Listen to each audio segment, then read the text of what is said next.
Bueno,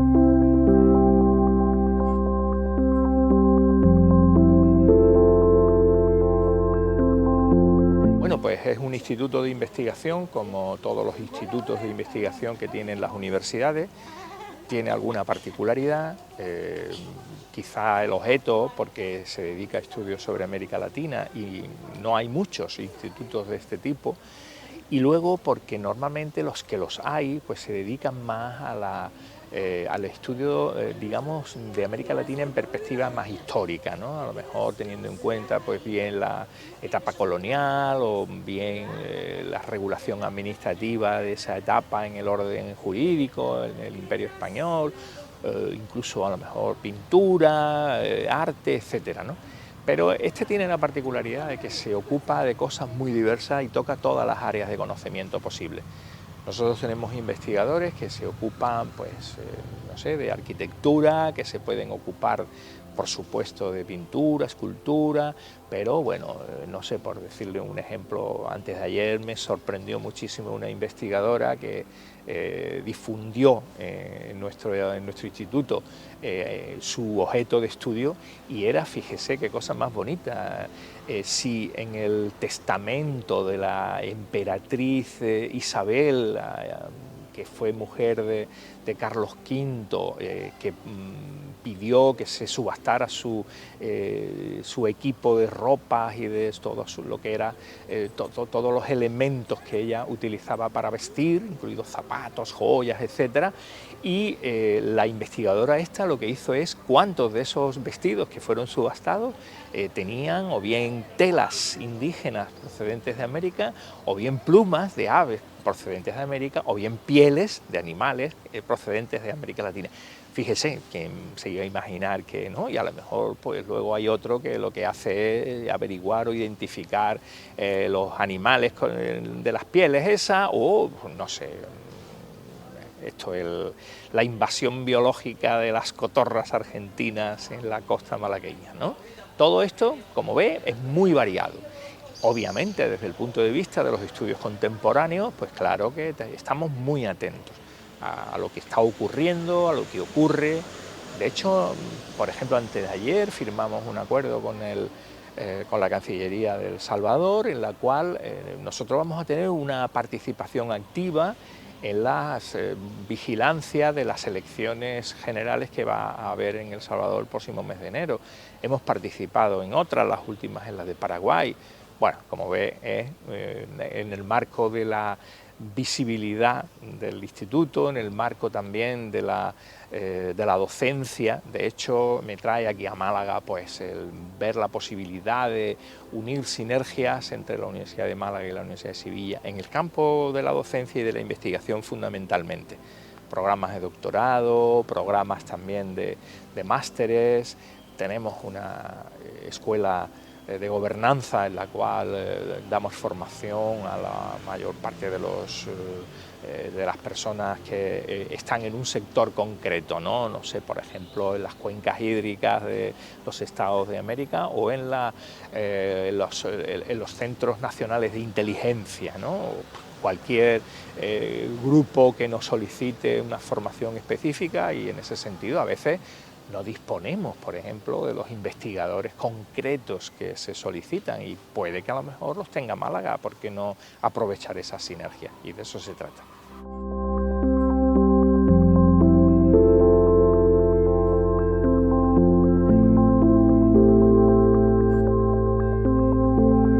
Bueno, como todo, es decir, es verdad, somos un instituto de investigación y ahí es donde tenemos que estar, donde creemos que pueda estar la calidad en ello. Lo primero es en el campo formativo, es decir, que cuando un chico termina sus estudios de grado, tenemos que darle canales para que pueda hacer investigación y educarlos en el rigor científico. Eso es más la tarea, digamos, de los mayores, ¿no? Entre comillas, ¿no? Y por lo tanto, pues, para ello, lo que hacemos en general, lo que se debe de hacer es buscar canales de financiación. Los chicos cuando terminan pues tienen que tener una beca de investigación o digamos una capacidad económica para gestionar sus propias investigaciones, ¿no? que generalmente pues no son ni siquiera caras en cuanto a que los resultados son mucho más valiosos que lo que ha costado. Pero evidentemente, claro, un chico no puede estar solamente en Málaga o en Sevilla, tiene que terminar yendo a algunos de los centros más importantes de investigación de su tema, ¿no? Y en el caso de América Latina, cualquier viaje a América Latina pues es costoso. Esto es lo que indica que hay que aportar recursos económicos, pero a su vez eso no tiene nada que ver con el rigor se aporta desde la propia investigación. Y bueno, siempre señalo que lo más importante de cualquier investigación es tener muy claro el objeto, es identificar el método más correcto, el método científico de conocimiento para que la investigación pueda llegar a buen término y luego utilizar unas fuentes correctas. Nosotros interpretamos que las correctas puedan ser, en el campo en el que yo me muevo, las fuentes directas, es decir, las primarias, y luego las más secundarias, las doctrinales. Y bueno, yo no consiento que ninguna persona que esté trabajando conmigo en la investigación me indique una página web o me diga que ni siquiera hay un informe del Consejo de no sé quién o del Secretario General de la ONU. No, eso, bueno, es, digamos, terciario, me puede servir como indicio, bueno, me puede servir para elaborar una tesis, pero no, desde luego, como fuente primaria, en este caso del derecho, que es lo que yo me dedico, pero de cualquier otra disciplina.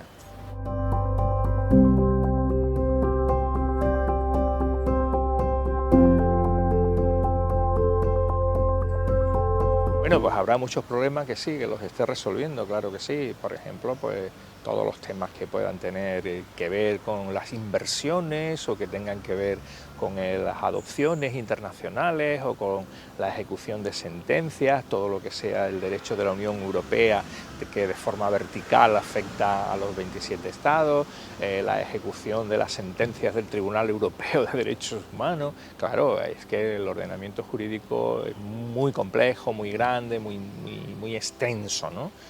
Puede que haya alguna puntualidad que no se esté cumpliendo, que tenga relación, pues no sé, con los espacios marinos, porque Gibraltar dice que aquello es suyo, España dice que... Bueno, puede haber controversias, claro que sí. Pero hay muchos medios para la solución de controversias. Desde luego, el sistema judicial sería uno, el arbitraje, que también es muy importante, pero el fundamentalísimo de todo, pues la mediación diplomática. Todos los días, en los ministerios de Relaciones Exteriores de todos los estados, hay cientos, miles de llamadas de teléfono a lo largo de todo el mundo que están resolviendo cuestiones. Pues no sé, desde la repatriación de un cadáver de un nacional que muere en un país extranjero y que debe regresar a su tierra, hasta pues el robo que se le ha producido a un ciudadano español en Roma y que no tiene ni dinero para volver, ni billete, ni documento. Bueno, todo eso, pues claro, ahí está el derecho consular, ahí está el derecho diplomático. Es decir, se cumple en gran parte el derecho internacional. Como en todos los derechos, pues hay partes que se quiebran. Eso no es malo en sí mismo, es decir, ya sabemos que en el derecho interno pues, se puede producir una violación de una persona, se puede producir el asesinato, se puede producir un acto de contrabando, pues claro, pero el sistema tiene articulado un mecanismo que es el de las sanciones, de orden penal, económico, multas o lo que sea. Y esta es también la grandeza del derecho internacional, tiene mecanismos para la sanción, para que se pueda atribuir una responsabilidad a un Estado por un hecho cometido. Incluso fíjese, por decirle un dato bastante de última hora, ¿no? Ahora mismo hay 3 solicitudes de opiniones consultivas en relación a si los Estados tienen responsabilidad por la acidificación que provoca en el mar el exceso de CO2 en la atmósfera. Y esto, por ejemplo, es algo inaudito, nadie se lo podía ni imaginar, pero se activan los mecanismos y por lo tanto hay algún grupo de estados que son víctimas de estos efectos, pequeñas islas, Tuvalu, Vanuatu, algunas otras pequeñas del Caribe, que entienden que están sufriendo directamente por algo en los que ellos no son los responsables. Los responsables somos, en general, los estados más, digamos, potencialmente industrializados. y por lo tanto somos los que más emitimos CO2 a la atmósfera. Esto es una cuestión que tiene que ver con el cambio climático, pero con una responsabilidad muy poco etérea, podríamos decir, ¿no? Sin embargo, hay mecanismos, es decir, los mecanismos de la responsabilidad internacional, y algunos de ellos con sanciones importantes, claro.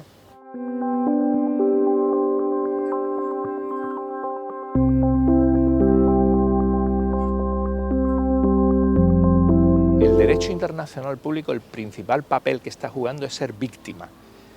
Es víctima de lo que está sucediendo, porque ha sucedido y no ha habido reacción sancionatoria. Ahora, esto no quiere decir que no la vaya a haber. Lo primero que tenemos que ver es si se están produciendo, violaciones contrarias, vamos a decir que al derecho internacional humanitario, que es el que regula los conflictos armados, pero creo que va incluso un poquito más allá. Tiene que ver también con derechos humanos en general, tiene que ver con agresión, tiene que ver con actores diversos, distintos, no es lo mismo Hamás que Israel, no es la misma la responsabilidad, y por lo tanto pues el derecho internacional en situaciones de crisis quiebra, y esto es lo que ha pasado al derecho internacional en la zona. Aún así, sabiendo que el derecho internacional ha quebrado, a veces la forma en la que ha quebrado no nos gusta. Por ejemplo, el Consejo de Seguridad de Naciones Unidas, que es el que tiene la responsabilidad primordial de mantener la paz y la seguridad internacionales, pues lo que ha hecho ha sido cumplir con el derecho, es decir, no ha podido adoptarse una resolución obligatoria para obligar a Israel a un cese el fuego porque no contaba con los 5 miembros permanentes del Consejo de Seguridad. Y por lo tanto ha habido ejercicio del derecho de veto para que se pueda adoptar una resolución de ese calibre. Esto ha hecho que tenga que activarse el mecanismo de la Asamblea General, que ahí sí se ha podido adoptar una resolución por mayoría, pero obviamente no tiene el carácter vinculante que tendría el del Consejo de Seguridad. A partir de ahí, pues ya veremos a ver el sistema sancionatorio internacional cómo despeja las dudas. Tenga en cuenta que no es solo Putin o no es solo el responsable de Hamás, son cientos probablemente de personas que tienen responsabilidades en la conducción de la guerra, en la conducción de las hostilidades, y cualquier violación del derecho internacional humanitario que regula esas actividades bélicas, pues tendrá que contar con el sistema sancionatorio. Ahora bien, el derecho siempre viene después de los hechos, y por lo tanto lo mismo que cuando una persona comete un asesinato y a lo mejor no se resuelve un juicio hasta dentro de 2 años o 3, ¿no? Pero le digo yo a usted que el derecho va a estar presente y con toda seguridad vamos a vivir sanciones muy duras y muy importantes.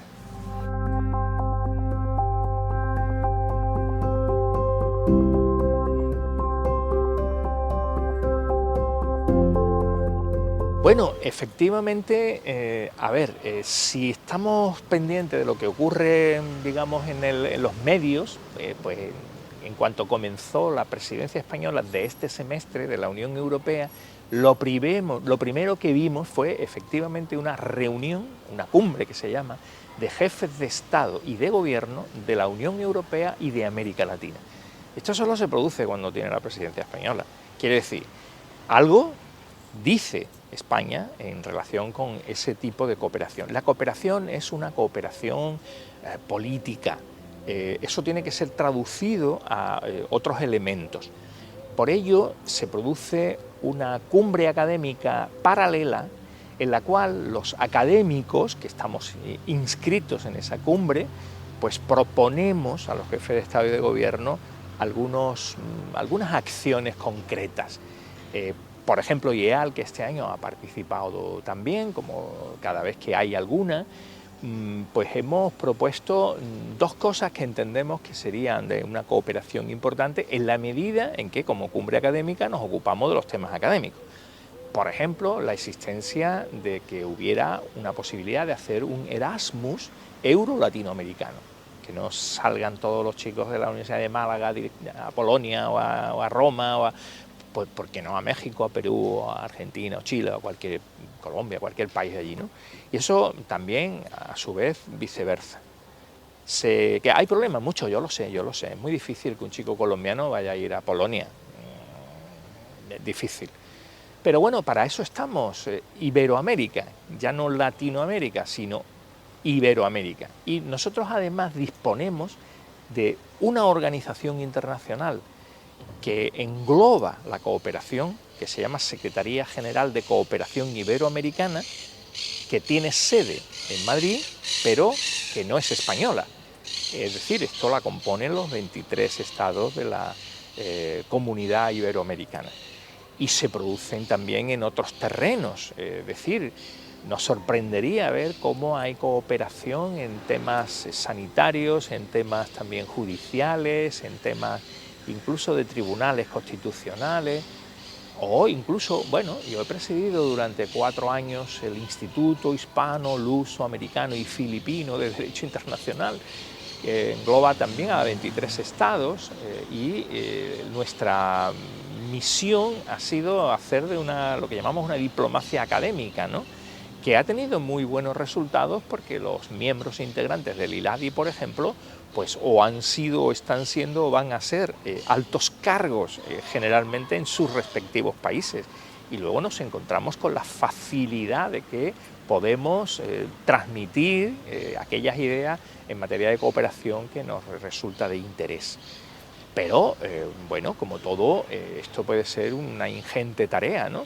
Yo he propuesto muchas veces que el Instituto Cervantes desaparezca en favor del Instituto Cervantes Iberoamericano, es decir, que sea financiado también por los estados de América Latina que tienen el mismo o más interés que nosotros en que el español que pueda ser difundido.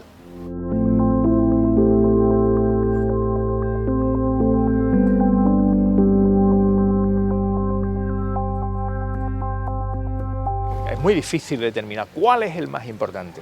Si yo tuviera que elegir forzosamente un tratado internacional, un acuerdo internacional, yo diría que la Carta de las Naciones Unidas, por 2 cosas fundamentales.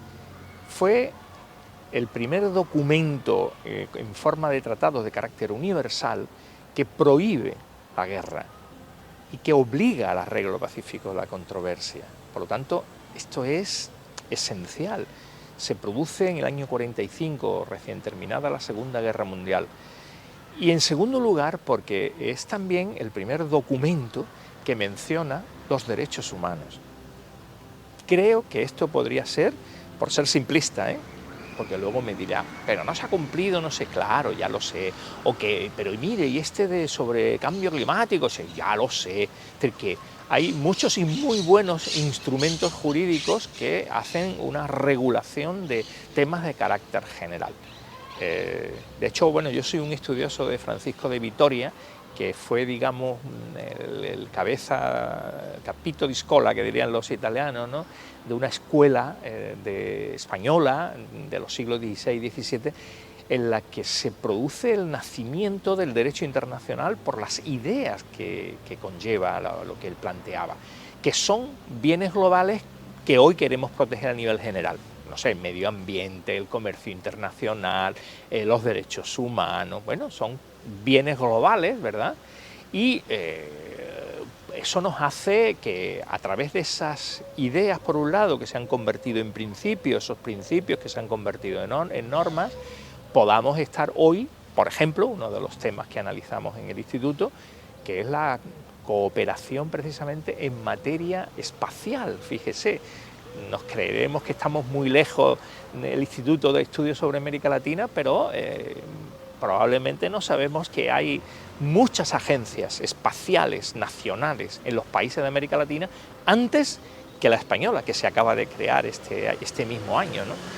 De hecho, la semana que viene en Sevilla se va a producir un Congreso Nacional del Espacio en el que yo voy a estar porque me voy a reunir con responsables precisamente de las agencias nacionales sobre el espacio ultraterrestre, pues de Argentina, de Brasil y también de alguna organización internacional como la OEA.